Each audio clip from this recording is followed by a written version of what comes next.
Hey guys, no fly fishing video this week. Instead, we're going to talk about gear and leader setup.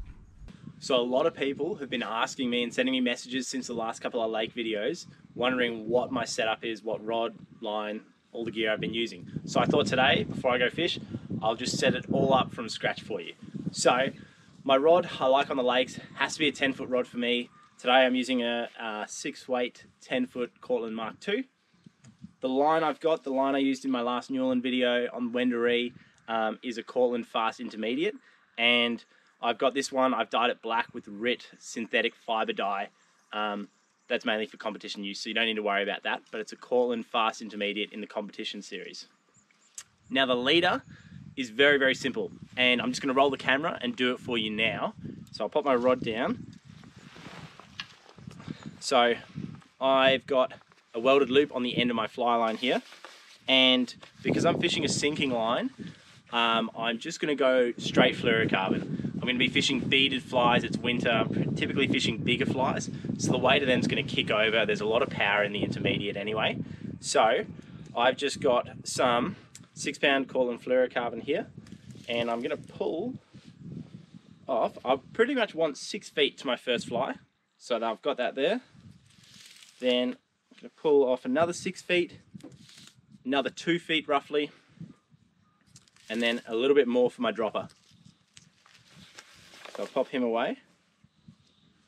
Now, to my welded loop, I just tie a clinch knot. You can use whatever knot you like to attach to your fly. It doesn't matter.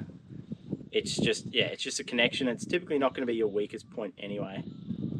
So tie him on there. Now I'm just going to grab, I remember I pulled off a little bit extra on the back end of my fluorocarbon there, and I'm going to chop that off, and I'm going to use that to attach my dropper up the leader. So this is a 2-fly rig, I should point out. 2 flies, straight fluorocarbon. So there, 6 feet is going to be my top fly. Measure that out again. And I'm just going to tie that on with a triple surgeons. So lay the dropper along, and 1, 2, 3 times through the loop I've used there for the triple surgeons. Pull that through. Chop off the top tag, and that bottom tag there is going to be used to tie my fly on. Now, so my top fly is going to go there. Now that's about 6 feet for me, and that's going to be about 8 feet. Chuck that tippet in my bag, and that's my base setup. So 6 feet to my first fly, 8 feet to my second fly. Now I'm going to tie on the top fly for me. Today is going to be a gold humongous, a small angel hair one. If you want to see the tying of that one, it's on my YouTube channel there. I tie this fly for you guys.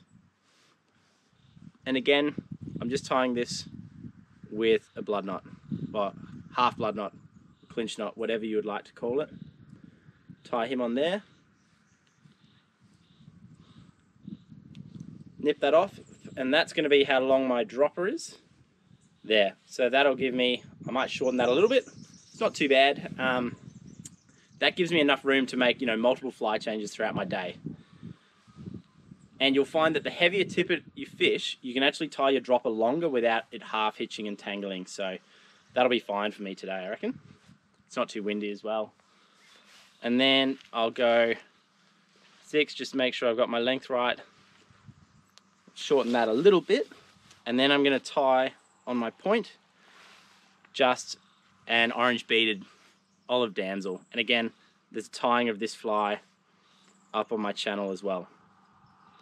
It's a really good team of flies that complement one another over winter here. You have you got the orange bead, which is helpful, a bit of color. You've got the olive, it's your damselly, your smelty sort of color, your galaxia color. Then you've got your gold fly and your black fly on the top. And again, that glint, a bit bait fishy, black, really good in low light and in dirty water. So really good teams that complement one another. So there you see is me setting up my leader. It's really simple. Straight fluorocarbon makes life so easy, because you'll find that when you're fishing beaded flies, when you're going to have some sort of wind behind you, they're going to kind of kick over for you. So you don't need to worry about having a tapered leader for you. If I was fishing a floating line, oh, got a little knot there. Now, if I was fishing a floating line, I would actually use probably 3 foot of a fluorocarbon tapered leader just off my fly line, just to help the turnover a bit. Because if I'm fishing a floater, I might be fishing unweighted flies, some nymphs, some traditional wets. But when I'm on a sinking line, there's a lot of power, a lot of oomph in them, so I'm pretty happy going straight fluorocarbon.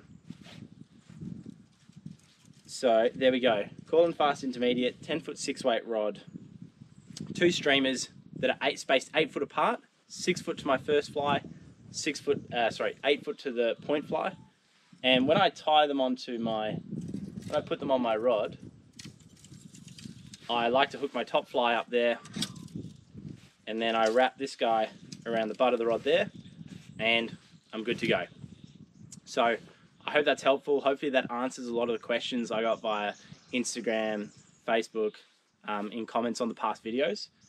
And don't forget to like and subscribe, and I'm going to try and go and catch myself a fish out here on Newland. Thanks, guys.